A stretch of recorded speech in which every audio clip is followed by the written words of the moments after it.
Francis Kelly nació en 1866 en el condado de Harrison, Indiana, una zona de tierras agrícolas, colinas de piedra caliza y comunidades unidas. La vida rural en Indiana en 1870 era sencilla y laboriosa. La mayoría de las familias vivían de la tierra y los niños debían ayudar desde pequeños en el campo o en la casa. Pueblos como Croydon y Nueva Albany eran modestos, pero estaban creciendo, y el río Ohio servía como una frontera natural y una ruta comercial vital para bienes y personas. Francis creció en este entorno como un chico de campo sencillo y decidido. Aunque tenía poca educación formal, era muy inteligente y estaba ansioso por abrirse camino por sí mismo. También era profundamente confiado por naturaleza, alguien que tomaba a las personas por su palabra y rara vez cuestionaba sus intenciones. A los 16 años, movido por su deseo de independencia y algo de inquietud, Francisco dejó su hogar y consiguió trabajo en una granja cercana del señor Evans. El pago era mínimo, solo alojamiento y comida, pero permaneció ahí un año. Antes de decidir que quería algo más, dejó la granja y viajó a la ciudad cercana de Nueva Albany, con la esperanza de encontrar mejores oportunidades. Ahí obtuvo trabajo en un molino de laminación, un oficio común pero agotador en el medio oeste industrial. Sin embargo, después de solo 3 días, entre el ruido, el calor y el trabajo interminable del molino, supo que esa no era la vida para él. Con muy poco dinero y sin un lugar donde quedarse, Francisco deambuló por las orillas del río Ohio, donde los barcos iban y venían. Vio a los trabajadores descargando y a los pescadores arreglando redes. Sentado pensaba qué hacer cuando conoció a Ricardo Taylor Arnett, un comerciante fluvial que vivía en un modesto bote con su esposa. En realidad, ella era su amante y su nombre era Lucinda Holbrook. Después de conversar un rato, el señor Arnett le preguntó a Francisco si le gustaría unirse a él en su empresa comercial, y el pago sería una parte de las ganancias. Pintó la vida a lo largo del río, viajando entre pueblos y ganando dinero pescando y vendiendo mercancías. También mencionó que tomarían trabajos ocasionales a lo largo de la orilla, lo que le daría variedad y propósito a sus viajes. La perspectiva de ese estilo de vida le pareció una buena oportunidad a Francisco, una oportunidad para liberarse de las limitaciones de su vida anterior. Ahora podía ganarse la vida y establecer su propio camino. Le dijo al señor Arnett que aceptaría su oferta, ya que prometía libertad y aventura. El bote llegó a Roanoke, Indiana, donde el señor Arnett abrió una tienda de abarrotes, que era más una cantina, y nombró a Francis su dependiente. El señor Arnett no sabía leer ni escribir y dependía de Francis, quien, pese a su poca educación formal, dominaba matemáticas e inglés. Estas habilidades le permitían manejar las transacciones de la tienda y la correspondencia con facilidad. Y a cambio, el señor Arnett le prometió un mejor salario del que podría ganar en cualquier otro lugar. Las cosas marcharon bien por un tiempo, pero un día, cuando el señor Arnett estaba ausente, unos hombres subieron a los barcos y Francis les vendió whisky a 5 centavos la copa, en lugar de los 10 habituales. Cuando el señor Arnett se enteró, se enfureció y amenazó con dispararle al joven si volvía a suceder.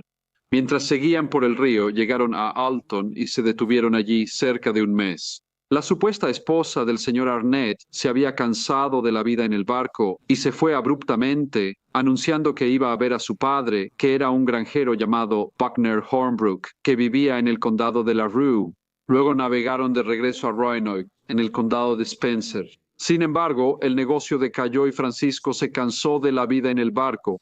Le dijo al señor Arnett que quería irse y volver a trabajar en una granja. Luego pidió su parte de las ganancias.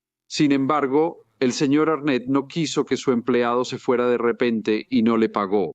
También lo amenazó, diciendo que si Francis alguna vez se iba o revelaba algo sobre su negocio, lo encontraría sin importar a dónde fuera y lo mataría. Estas amenazas parecían ser serias, lo que dejó al joven Francis en un estado de miedo constante. Poco después, el señor Arnett dejó el barco por varios días, diciendo que iba a casarse con Lucinda. Sin embargo, al regresar, Lucinda no estaba. No dio ninguna explicación clara y desde ese momento algo en su comportamiento cambió. Se volvió cada vez más irritable, propenso a arrebatos de ira, y empezó a dirigir sus frustraciones hacia Francisco. A menudo le gritaba insultos sin motivo y hacía amenazas veladas que cada día resultaban más inquietantes. A pesar de esto, continuaron viajando por el río Ohio, deteniéndose en pequeños pueblos ribereños y puertos de pesca, ganando apenas lo suficiente para sobrevivir. Su rutina era flexible e impredecible. Algunos días ganaban bien, otros apenas salían adelante. Finalmente atracaron en Grandview, Indiana, a unas 6 millas de Rockport. La zona era remota, con bosques densos que abrazaban la orilla y alguna que otra casa visible entre los árboles. Una tarde, el señor Arnett bajó a tierra diciendo que iba a comprar municiones para poder ir de cacería y dejó a Francis solo en el bote. Mientras él estaba fuera, varios hombres del lugar subieron a bordo buscando algo de tomar. A pesar de sus dudas anteriores, Francis sirvió whisky a 5 centavos el vaso, algo que ya había hecho antes, pero que el señor Arnett había empezado a considerar una falta grave mientras el sol se ocultaba sobre el agua. Francis se volvió más ansioso. Recordó las amenazas anteriores del señor Arnett cuando había vendido whisky a 5 centavos el vaso. Pensó en huir, pero el miedo lo detuvo. Recordó que el señor Arnett una vez le advirtió que si alguna vez intentaba huir, lo perseguiría y lo mataría. Cuando el señor Arnett regresó esa noche, de inmediato preguntó si Francis había vendido whisky en su ausencia. Francis admitió que sí lo había hecho, pero no dijo cuánto había cobrado. El señor Arnett no hizo ningún comentario, lo que solo aumentó la ansiedad del joven. Al saber que compró municiones, Francis sospechó que el señor Arnett cumpliría sus amenazas. Para ese momento, ya había empacado sus cosas en secreto y estaba buscando el momento adecuado para escapar. Esa noche, tanto el señor Arnett como Francis fueron al pueblo, regresaron juntos y el señor Arnett dijo que estaba cansado y que se iba a dormir. Luego le pidió a Francis que guiara los botes, pero la tensión seguía igual. Solo al timón. Francis no podía quitarse el miedo de que el hombre mayor despertara furioso cuando se enterara de lo barato que se había vendido el whisky. Se imaginaba la escena, el señor Arnett gritando, buscando un arma, y luego tal vez disparándole sin pensarlo 2 veces. Impulsado por el miedo, Francis soltó el timón y entró sigiloso a la cabina. Abrió la caja fuerte donde sabía que había una pistola cargada y la sacó en silencio. Luego miró al señor Arnett, quien yacía de lado, de espaldas y murmurando débilmente mientras dormía. Francis levantó la pistola con la mano temblorosa y disparó un solo tiro. El señor Arnett hizo un quejido en la parte trasera de la cabeza del hombre indefenso. Así que Francis, ahora muy asustado, disparó 2 veces más para asegurarse de que estuviera muerto. Tras el tiroteo, permaneció de pie sobre el cuerpo en la tambaleante cabina. La realidad de lo que había hecho aún no le había caído del todo, y actuando solo por instinto, metió la mano en los bolsillos del hombre muerto y sacó todo su dinero. Había algo más de $150 en efectivo. Luego recogió ambas pistolas del bote, junto con su pequeña bolsa de viaje. Lo que siguió fue un intento desesperado de borrar lo que había sucedido. Francis tomó una linterna, la encendió y la arrojó a una pila de leña en la cubierta. Las llamas crepitaron rápido entre las tablas secas. Luego subió al bote y comenzó a remar alejándose justo cuando el barco era consumido por el fuego. No tenía idea de si el incendio ocultaría las pruebas, solo la esperanza de que así fuera. Poco después, Francis Kelly llegó a la orilla en Rockport. Silenciosamente arrastró el bote bajo la cobertura de la oscuridad y caminó hacia el pueblo. Era solo un chico de 17 años, así que deambuló sin ser notado. Pasó la noche cerca de la estación de tren, manteniéndose agachado fuera de la vista y tratando de pensar qué hacer después. A la mañana siguiente compró un boleto de tren a Evansville, esperando poner algo de distancia entre él y el barco quemado que pensaba debía estar flotando en brasas detrás de él.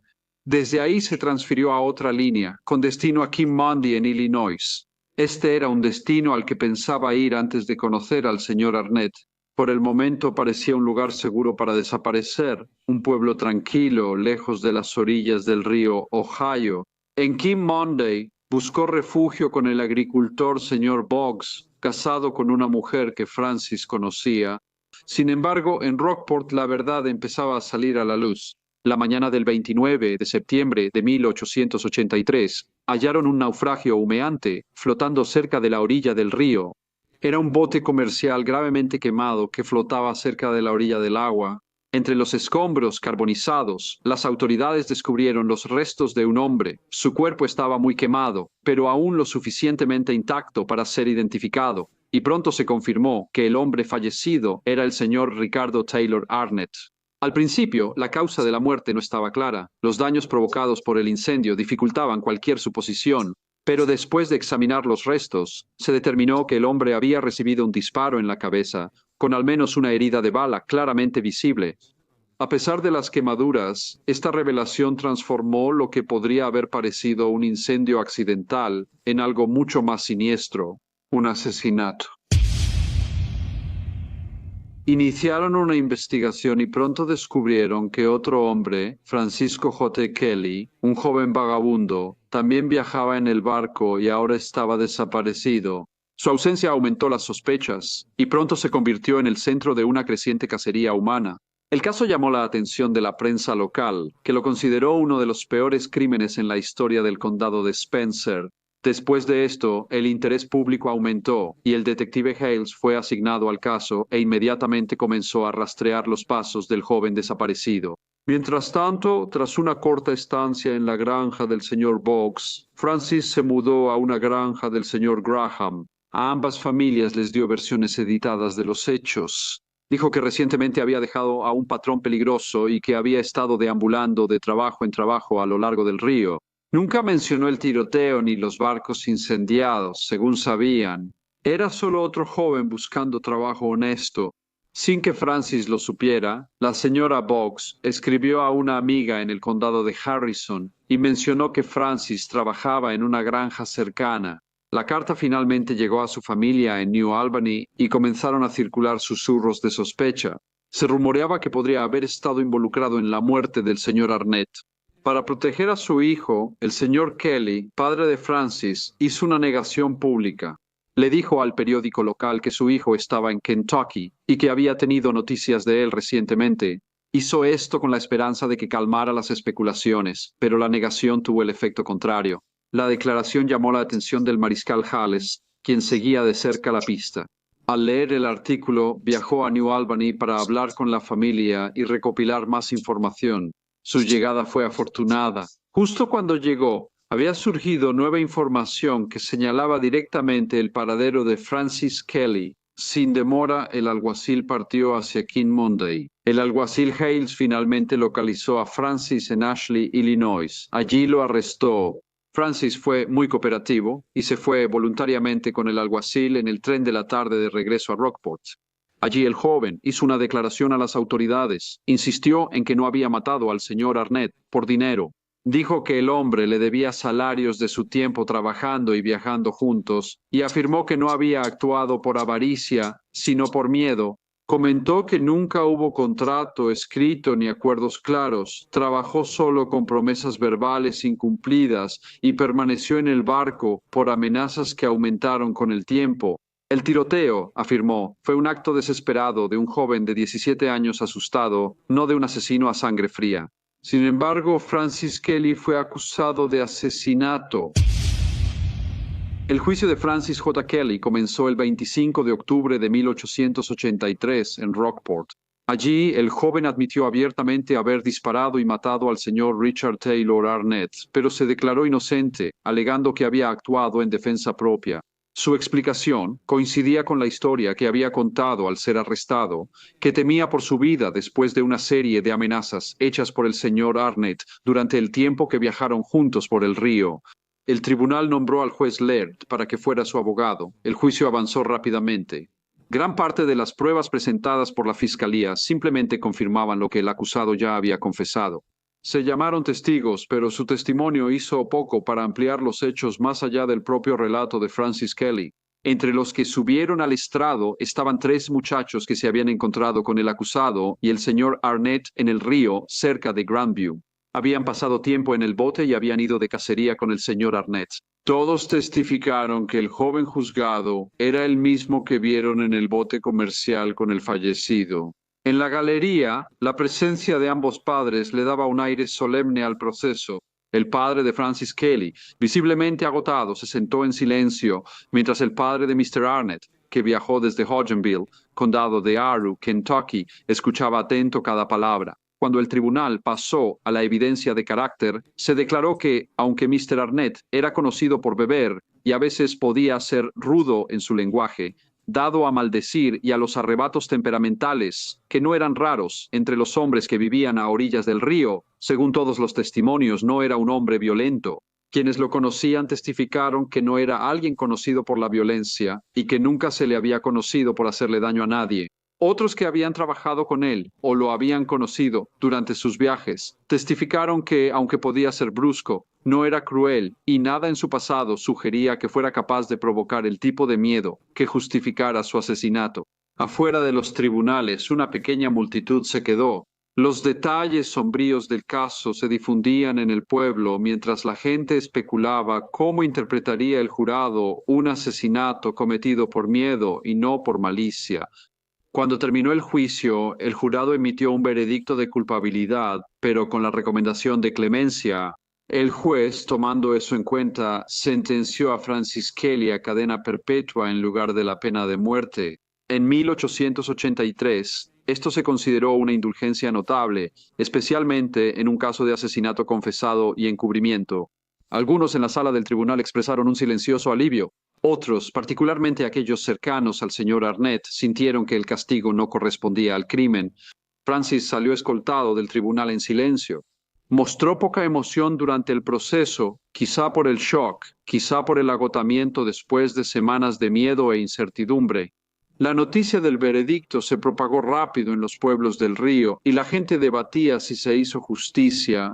Para Francis, la sentencia marcó el inicio de un nuevo tipo de confinamiento, muy diferente a los barcos que navegaban por el río, pero no menos incierto.